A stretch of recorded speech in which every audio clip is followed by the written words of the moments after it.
Direction la Côte d'Ivoire, un ministre du président de la République, son Excellence Alassane Dramane Ouattara, en mission en Europe, se fait désavouer. Alors pour plus de détails, après le générique.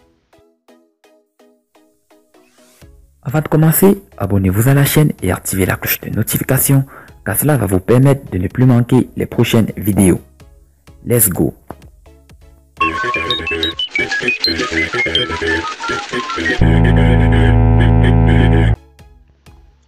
Sidi Touré Tiemoko, ministre dans le gouvernement d'Alassane Ouattara, a essuyé en cuisant revers du retour de sa mission à Bruxelles.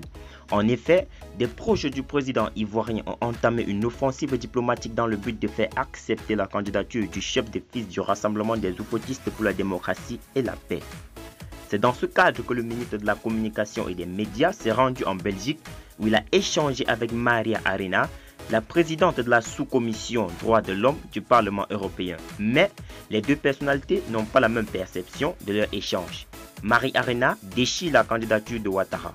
J'ai rencontré ce mardi 6 octobre 2020 à Bruxelles Madame Marie Arena, présidente de la sous-commission droits de l'homme au Parlement européen. Ce fut un moment d'échange riche et fructueux. A posté Sidi Touré Tiemoko sur son compte Facebook après avoir échangé avec la présidente de la sous-commission droits de l'homme au sein du Parlement français.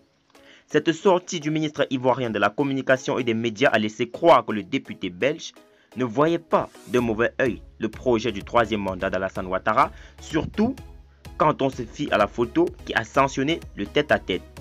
Une semaine après les échanges entre Sidi Touré Tiemoko et Marie Arena, le porte-parole du gouvernement a été publiquement désavoué par la députée belge. En effet, la parlementaire européenne a littéralement incendié la candidature de Dramane Ouattara. Il s'agit d'élections sous haute tension. Vous avez bien pointé les éléments qui mettaient sous tension la Côte d'Ivoire. Le troisième mandat qui est anticonstitutionnel, l'exclusion de l'opposition dont Laurent Gbagbo et Guillaume Soro, la non-indépendance de la justice qui a été démontrée, a martelé Marie Arena dans un discours.